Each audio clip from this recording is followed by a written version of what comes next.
right? And I love that you talk about values because it's efficiency for what purpose? And it's so that you can live into your values, so that you can come from a place of groundedness, so that you can show up as your best self everywhere that you go.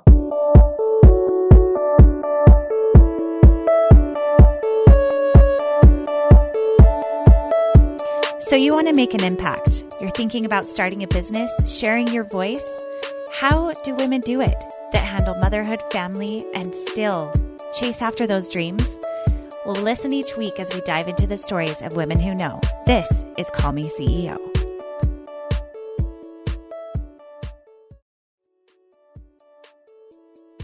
Hey, did you hear the news? 60 days to VA is no longer something you have to wait for to enroll. I'm actually starting to bring on students one by one. It's a very personal interaction where I do a discovery call with you to see if 60 days to VA is a good fit for you. Because in the end, on the flip side of things, I'm starting to do matchmaking with CEOs who are looking to hire virtual assistants. So if that's something that you feel like is a good fit for you, you want to become your own boss and start a business that you can do on your terms and with your schedule so you can spend that purposeful time with your kids, reach out to me. You can book your time at camillewalker.co, or you can DM me at camillewalker.co or Call Me CEO podcast, and we can set up a time to chat. I can't wait to talk with you. Welcome everyone to Call Me CEO. This is your host, Camille Walker. And today we are talking about taking chaos to calm with Jenna Hermans, who is the host and writer of Chaos to Calm, the book that she just completed. And it is all about 5 ways busy parents can break free from overwhelm, which, hello, that's every parent. I'm like, who does not need this book? Because chaos is the name of the game. And I feel like none of us felt that more than when the world shut down and we were revolutionizing our lives, taking a step back at what we needed. And now the gears have clicked back up where we're now kind of back into that chaos zone. And how do we get back to some of that zen of realizing what we can let go? So Jenna, thank you so much for being on the show today. I'm so excited to see where this conversation goes. Thank you so much for having me. I'm so excited to talk with you. Yeah, we are already BFFs, you guys. We've had a few chats. And I can tell you, Jenna has a heart of gold. She has a few things going on. So not only has this book just been launched, but you run a business with your husband. Tell us about that. Yes, I'm the co-founder of Be Courageous, which is a transformation agency founded with my husband 6 years ago. And we work with organizations, large and small, with infusing courage into their companies. And so we go through the executive level, through middle management and startup level, working with the organizations to infuse courage into the culture through culture transformation, workshops, events, group and individual coaching as well. So amazing. Like, this is a thriving, amazing business. What gave you the gumption to think, oh, and now I will become an author? I should write a book. Like, how did you find the resources? What inspired you to write Chaos to Calm? You know, when I started writing, I didn't realize that I was going to be writing a book. It was just writing down what I do in our home, tangibly as well as mind shifts that make my home run a lot more smoothly. And I was inspired to write after we moved from Los Angeles to the Bay Area, had our 4th child, had just gotten married and started Be Courageous. And our 4th child moved into preschool. And as so many moms know, when you go into preschool for the first time, you start exchanging stories with new families. Where are you from? How many kids do you have? You know, all that kind of stuff. And when I shared our story of having just, moved recently with no support system here, with starting a business, having our 4th child and all of the above, they all responded with, wait, whoa, what? And do you have, hired help? Do you have a chef? Do you have a driver? Do you have all these things? And I said, no, we don't. But I did have a huge mental breakdown when our son was very little. And after we'd started our business, and called myself out of that hole. And that's what I started writing down, because crawling myself out of the hole was my personal chaos to calm journey. And what led to me feeling like I've got this under control. I've set a good example in my home and a great infrastructure. And that's what others are seeing and feeling from our family. Yeah, and something that you didn't mention, but is part of your story as well, is blending family. So can you talk a little bit about that too? Because that's another layer. So not only are you starting a new business, you have a new baby, you're now moving, and it's also blending the family. So talk about that piece as well. Yeah, so when I married my husband, he had 3 children from a prior marriage, and we got married and moved to the Bay Area with the 3 kids, all in one fell swoop. It was in less than a year that we made all of those changes. Wow. And their biological mother was still living in Southern California when we moved up here. Eventually, she moved up here for a period of time, but then she left and now lives in Europe. And so we've been full time with them for close to 8 years now. Wow. I love on Instagram, there was a post that you shared where it was something like, I went from Jenna to stepmom to mom. Now I'm mom. What kind of transformation did that look like as far as like the feel of it or the timeline of that? Like what was that transition like for you and for the kids? I felt like an imposter for a long time because I was, single and had no kids, and then all of a sudden had married 3 kids. And so going and showing up at, school events and birthday parties with the kids, I felt like I didn't belong. And that was a struggle for me, as I imagine it is for a lot of step parents, showing up in that space as someone who's now this de facto parent. And I use quotes because I became a mom before I was a mom, and before I was emotionally, physically, psychologically a parent. And so it was a very strong learning curve. But what I did was I embraced that role. I took it on and really just let the kids lead the charge on how they wanted of the relationship they wanted to have with me, what they wanted to call me. And something that I realized on that was that they just wanted to be loved. It didn't matter the title. It didn't matter what they called me, what I called them. All they wanted was love. And the more love that they could get and the more inclusive that I could be for them, the more that they just felt safe and protected and wanted me there for those moments with them at birthday parties and school events. I love that so much, that it doesn't matter what the title is, that it's really about the emotion and that you are showing up, you're being there and you're loving them and you're letting them lead that process and that change. And if there's anything I've learned from raising kids, it's that they adapt a lot more easily than I think we imagine they will, and that they are also very forgiving. And it may take time, which things do, but I love that you allowed them to be the leaders of that, where you're like, I'm here, I'm showing up to love you and be here and be what you need me to be. Yeah, it was definitely a hard muscle to start flexing, right? Yeah. So you have to build that muscle from nothing. But you just keep going at it every day, little bit by bit. And next thing you know, integrated, full, loving family. And I know not all families are that way, but grateful that ours is. Yeah, I have heard enough stories knowing that is not necessarily the norm, that it's a lot of bumps and bruises and heartache. So good job. I'm just in awe of you. Like that's incredible. So you start writing down efficiency, you start writing down habits, you're looking at community, communication, self-care. These become the 5 pillars of the foundation of the book for Chaos to Calm. How did you come up with those 5?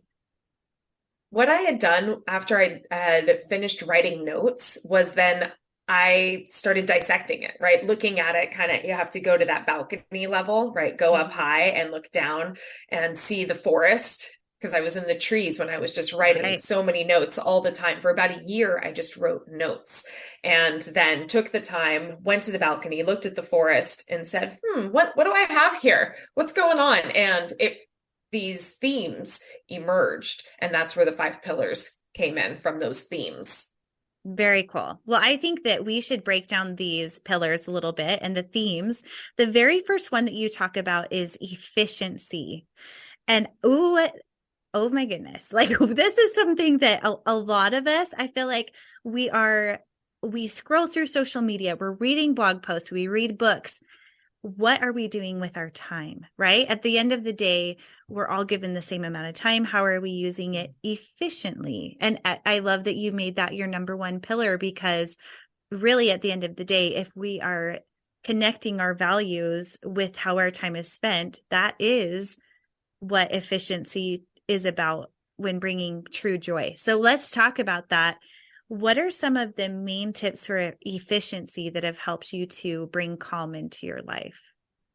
So I break down efficiency into two buckets. I talk about time efficiency and energy efficiency. And it's between those being able to use them instead of them using you, and being able to capitalize on your natural rhythms, the time that you have in the day, the spaces in between of the things that you already know that you have to do, right? To be able to lean in into those two different areas and to understand them, have the self-awareness and go from there, that you can really own your calm.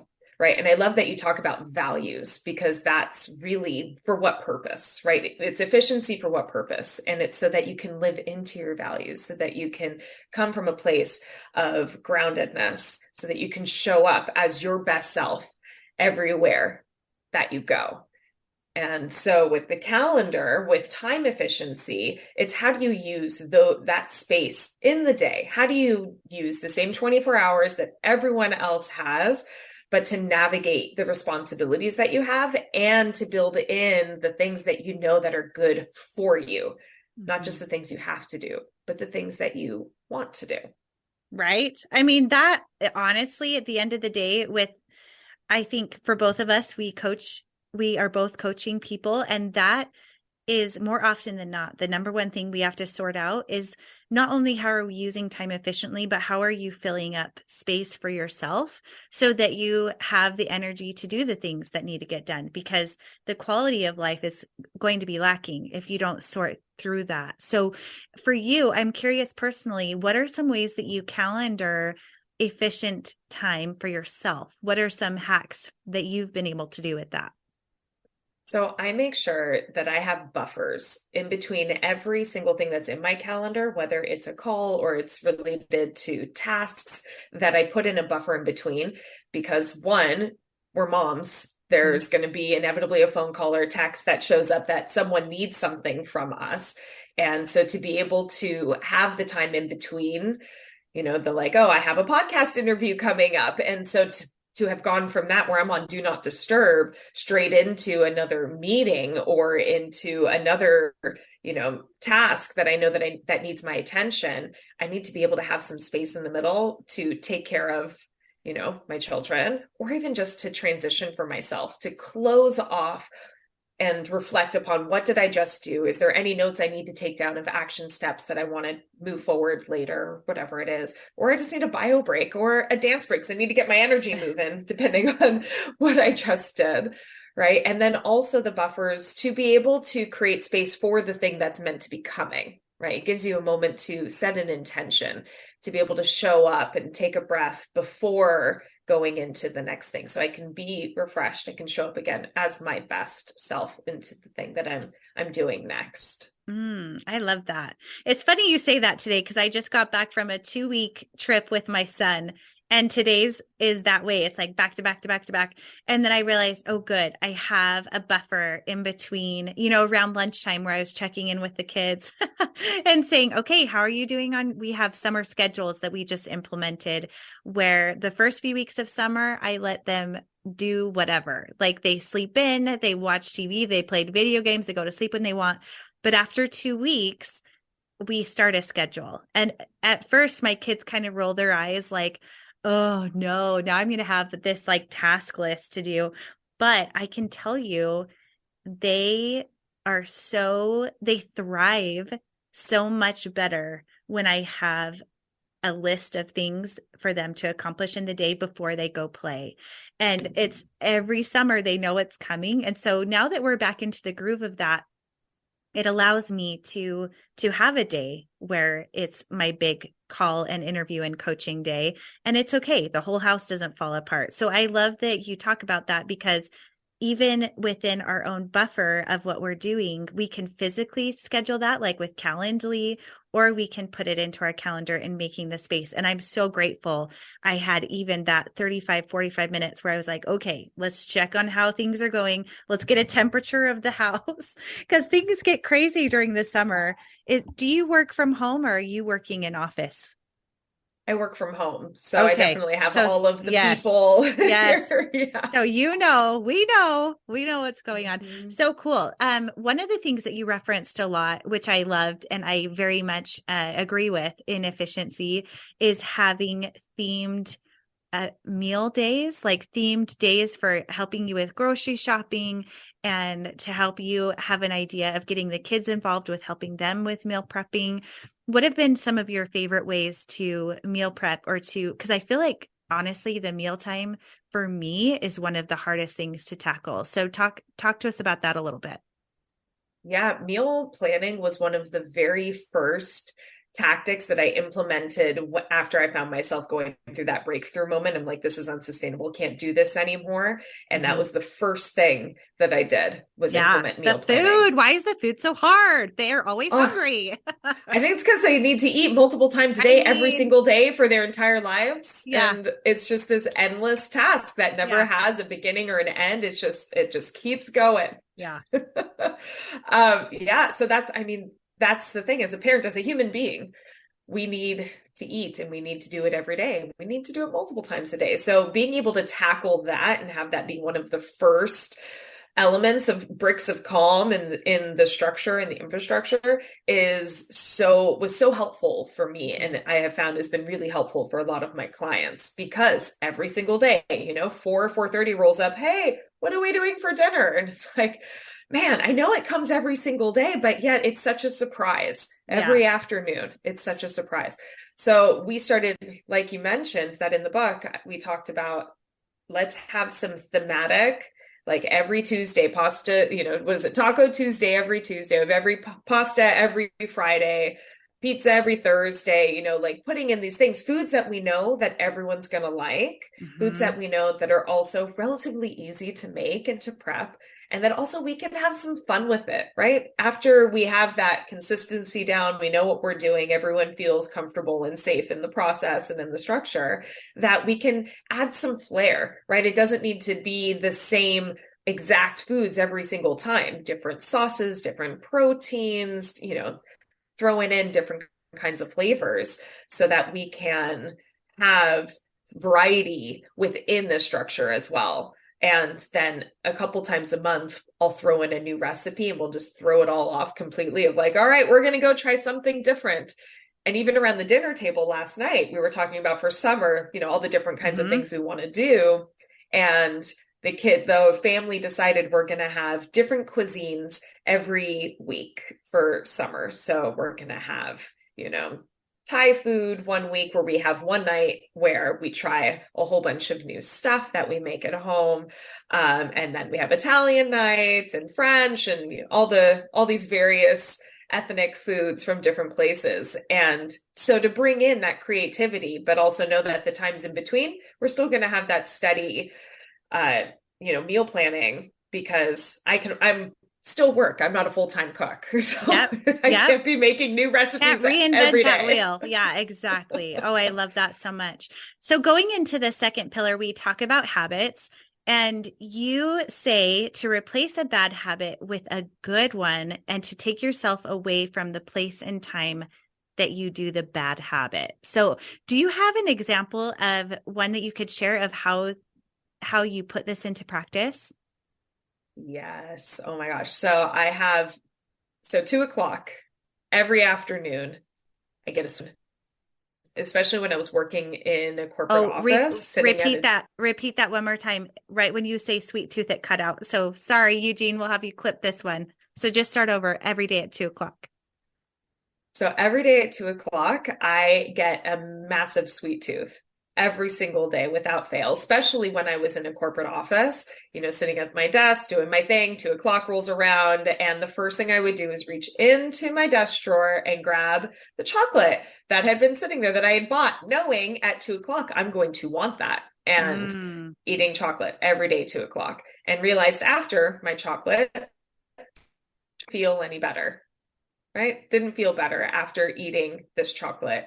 And realized one day, you know what? I need to do something different because the chocolate at 2 o'clock is not being helpful and I should try something else. And so then I tried other foods and realized, no, that's actually not doing it either.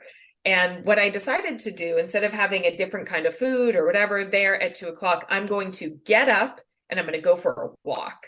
And realized because it wasn't that I was actually hungry. I was feeling tired from the day, just naturally having an energy slump, and food wasn't what I needed in order to get me out of that slump. And that was a bad habit for me, eating generally chocolate, and then it moved to cookies and whatever else, and realizing that is not serving me and my greatest good in my waistline. So I set an alarm at 1:55, right before 2 o'clock, to get up and go outside. And I created the infrastructure around me to support that. I made sure I had no calls at that time. I told my colleagues around me, hey, I'm going for my 2 o'clock walk, be back in 15 minutes. And so I laid out that infrastructure to make sure that I could support this new habit I wanted to build, which was to get up and leave the desk for a few minutes. And that really, really helped. I love that idea. And that's so relatable to have those times where we're like, I need something, and to go to food, but then realizing, oh, I actually don't need that. I need one of the things that I heard, and this relates to what you just said completely, is that movement or changing physically where you are and getting out of that. Like if you're stuck in a thought, move your body. That's what I'm trying to say. And that could be anything. That could be a bad thought about yourself. That could be a thought about maybe your performance, or maybe a thought about someone else. It could be a thought of something you want to eat, or something, maybe a habit that you want to do. So I love that you replaced that with movement, because that is putting it into practice exactly how they suggest you do. Because I feel like, especially for me, I'm a big time walker, which is funny. That's my last name. But I found that walking has been so therapeutic for me in so many ways, and healing in many ways. And everyone can benefit from that, because walking is truly what I like to call the washing machine of the mind, any kind of exercise. So yes, I love that so much. Okay. So our next pillar is community. This is one you don't hear a lot about with creating calm and the chaos. So let's talk about that. What do you mean by community being a pillar? So I don't know if a lot of your listeners have heard this, or if you have, Camille, that I believe it was in May, that loneliness, isolation was deemed an epidemic in our country. I believe it. Yeah. So for Mental Health Awareness Month, this huge bombshell was thrown on us, and it came to light a lot during the pandemic, right? Of people feeling isolated, not just because they're in their homes, but realizing the system that we've set up for ourselves has been conducive to us feeling alone, for physically being alone, emotionally being alone. And as parents, we especially have that. When we go from being a non-parent to a parent, in our society, we are set up in a way that parents are meant to go and do it on their own, especially mothers, right? Your maternity leave, you go on maternity leave. Majority of places don't have paternity leave or partner leave for whoever's not the pregnant person, right? And so you go, you have your very short maternity leave, and you're meant to be out there doing your own thing, figuring it out solo on your own. And so we are, as a society, our culture is saying, go by yourself, figure it out. And so, and what's crazy is that we're all in the same boat, right? It's like we're all alone together. We're all feeling isolated with our infants, with our babies, with our toddlers, but we're all in it together and not utilizing each other, not being a part of it together, not realizing that we can lean on each other and support each other, because again, society says, nope, you're the mom, you go figure it out. You got this, you know?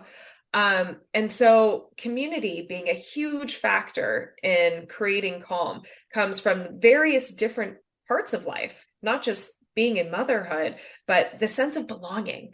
As humans, we are meant that's a fundamental for us, is feeling a sense of belonging is created for our psychological safety, that we belong somewhere, that people care about us for exactly who we are, not just because we fit into a mold or that we're like everybody else.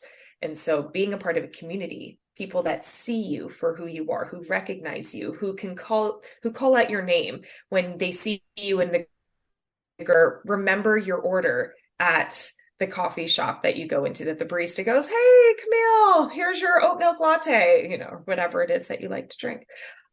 It makes you feel good inside, and it gives you a sense of grounding and safety and security. And that is so important for calm. Yes. It's so interesting that you say that, because our culture really is built that way. I was in Australia just these last 2 weeks. And one thing that was really interesting to me is that the way that they raise their children, and it's literally done as a community. So if you've ever heard an Australian person say brother, where they call everyone brother, have you heard that? Mm-hmm. Have you heard people? Okay. That is from Aboriginal culture. And the reason why is because everyone around them is literally seen as their brother or sister. And what's really interesting too is that when a child is born, this isn't a mom and dad's child, it's everyone's child. And so even their aunties and uncles, they call them mom and dad too. They also call their aunties and uncles mom and dad. And they call their grandparents above that. Every older person is your grandparent. And so it becomes this community hub where that is why they call each other brother. They literally look at you as if you are my brother or my sister. Everything I have is ours. And I'm like, that is not America. Like that is, we do not, that is not the way we were raised. And I think that is so true, that because their society is built that way, they really are built for success in community. It's everyone knows that they belong. And so I've actually been thinking a lot about that, about how do we create that type of feeling when it's not built into our culture? Like, what are some tools that you have found that have helped to build more of a community feel? So I have found that one thing that's great about us being in a first world country, access to internet and all of that, is that there are online communities. So it's not just in person, but there's also online, right? Like when I was breast pumping for my son, and I didn't know anybody else who needed to exclusively pump like I did. And I found a community online of exclusively pumping mamas, and was able to feel like they understood where I was coming from, because we'd all post things all the time. And there's even one particular story where I had just finished pumping session complete. I put my milk down. I'm going to go, get the thing to pour it into, and a fly. Straight into my liquid gold. I kid you not. Oh my gosh. I was so angry. Yeah. And so, but the first thing I did is I took a picture, then I took out the fly and posted it on my Facebook group of like, mamas, what do I do? Do I toss the milk? Do I feed it to the baby? What do I do? And the responses it was a mixed bag of responses for sure, but it was so great to feel like I have a place where I can go with this, with people who understand what I'm going through.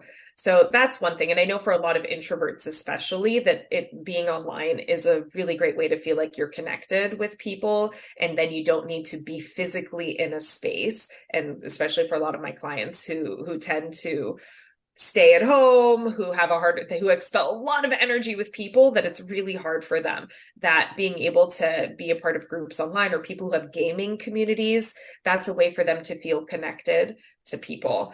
And one thing I wanted to share also, before I go into another way of being able to feel connected and have community, but in the real life setting, is to talk about how it is related to mental health and depression and anxiety, and that we're seeing so much more of the connection between the concept of feeling connected and feeling that sense of belonging, and that you belong in the greater scheme of like humanity, of society, as well as nature, and how that connection to mental health, and how those are being shown more and more as being two very strong pillars that connect to each other.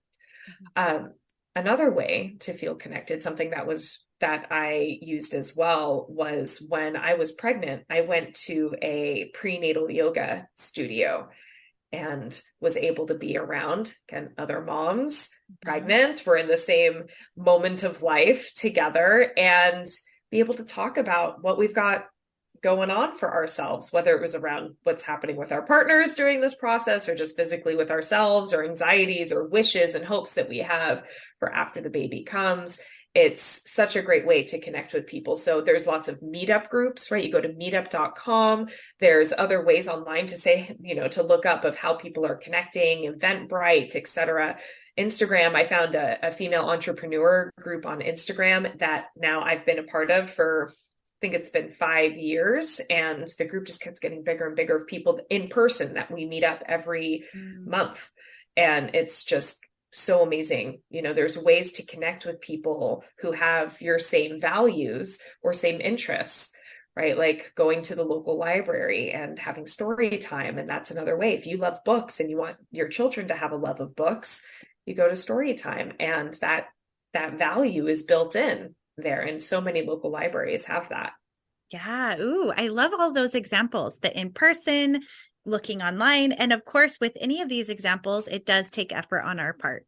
No one's going to show up at our door and knock and say, hey, I hear you're feeling lonely.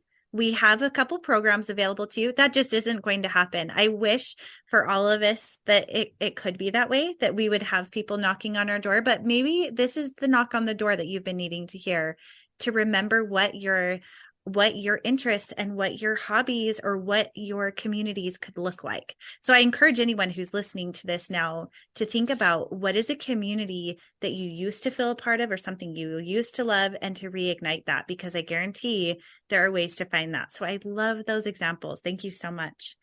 Okay. And last but not least, this is something that is a very clear buzzword and need, is self-care. And one of the things that I loved that you talked about was I skipped communication. I'm so sorry. There's communication and self-care.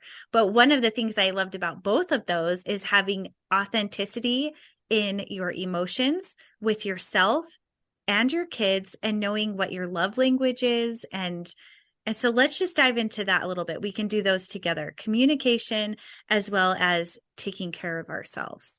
Mm-hmm. Communication is such a self-care technique that a lot of people don't think about, right? Because I think a lot of people think, oh, my self-care looks like I'm going to go and get a massage, or I'm just going to go and download an app on my phone and listen to meditation.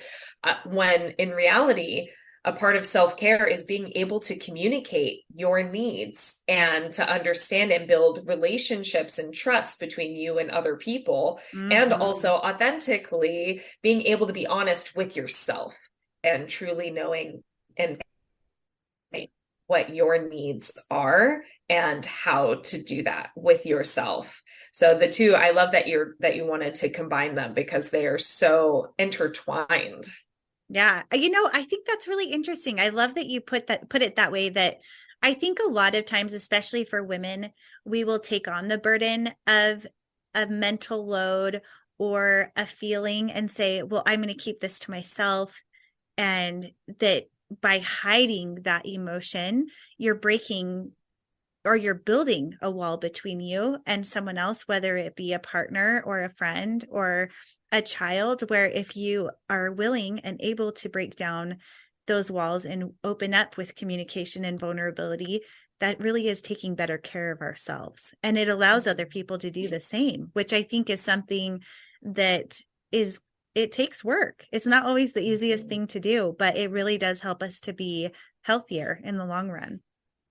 Yeah. And that reminds me around the concept of boundaries, right? And being able to say no to someone else as it being a yes to you, a yes to your self-care is a no to somebody else. But being able to say it and communicate it and share it in a way that goes, I care about you and I care about your ask, and this is what I need to do for me. This is me taking care of me, and let's figure out another thing we can do together, another way I can support you, or something that you're supporting, or whatever. There's so many ways to be creative, but putting up boundaries is self-care, and being able to practice that, which is so incredibly hard, especially as moms, as we have found, being able to say no to our children, to our partners, to the schools and the communities around us and our in-laws and our extended family. We want to be there and do everything for everyone, but to our own detriment, we're doing that. We're not taking care of us,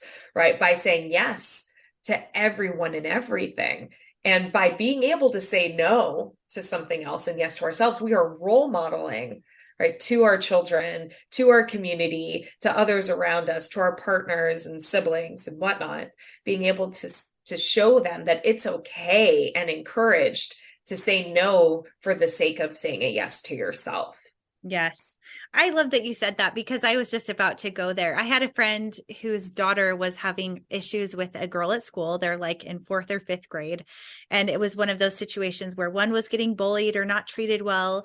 And the daughter said, I need to put up a boundary in our relationship where I will forgive you, but if you do this again, I don't think we can be friends anymore. And that's the boundary. And she came home and told her mom that she had said that. And she's like, where did you learn that? She was so proud of her. She's like, I don't remember teaching her that exactly. But as we talked about it, she's like, oh, I think she must have heard when I was saying this about another situation with another person. And our kids are watching and learning without us even realizing it a lot of times. And so to be able to say, I have a boundary. And I think the kids, they ended up having, it happened again. And she had to say, this is the boundary. And she ended up having to end that relationship. And we were both, as we discussed it as moms, we were like, wow, that is so mature of her. Like, how many of us as adults can do that? But the fact that it was already being mirrored and happening, it was just so beautiful, because I think at the end of the day, if you don't put those boundaries in place, no one is going to do that for you. Mm-hmm. Yeah, no one's going to take care of you the way that you need to be taken care of. And actually, no one's going to take care of you, because everyone needs to take care of themselves. Yeah. Another topic I talk about in the book is the concept of circles, right? And so our circles of responsibility, and this is borrowed from Richard Branson. He talks about this as well in his book, Finding His Virginity, called Finding My Virginity, how he founded Virgin and all the brands. And so the concept of circles is that if everyone takes care first themselves, right? I'm going to take care of me, make sure that I'm good. And then after that, I can expand my circle to my immediate family. All right, everyone here, everyone's good. Great. We can move a circle out. Let's go to extended family, to our neighbors, right? Who lives next door? Are they taken care of? Are they good? Oh, they are? Great. Let's extend out a little further. And then you move into the broader community. Are they good? Or is everyone there feeling supported? And then if we all did that, if we all looked at ourselves first and made sure that we're taken care of, and then expand from there, everyone on the planet would be cared for and taken care of the way that they need to be cared for and taken care of, because it would cover everyone. That is eternal truth right there. Oh man, like if we could start at the foundation and work outward, that is such a beautiful analogy. I love that. I love that perspective. Well, this has been so fascinating. And I'm sure all of you who are listening are like, okay, give me more. I need to read this. Please tell our audience where they can find you and your book. Thank you. So you can find me at jennahermans.com. My book is called Chaos to Calm: 5 Ways Busy Parents Can Break Free from Overwhelm. It's sold everywhere books are sold online. If your bookstore doesn't already have it, you can ask them to get it. And then you're start over at it's sold everywhere where books are sold online. Start right there. It's sold everywhere books are sold online and in every tangible bookstore as well. And if your local bookstore doesn't have it, you can ask them to get it for you. And then you're supporting a local bookstore while getting an awesome book at the same time. I'm also on Instagram, LinkedIn, and all the things. Google Jenna Hermans, you will find me. Awesome. We'll link to all of these resources below. Thank you for tuning in. We'll see you next week. Hey CEOs, thank you so much for spending your time with me. If you found this episode inspiring or helpful, please let me know in a comment and a 5-star review. You could have the chance of being a featured review on an upcoming episode. Continue the conversation on Instagram at Call Me CEO Podcast. And remember, you are the boss.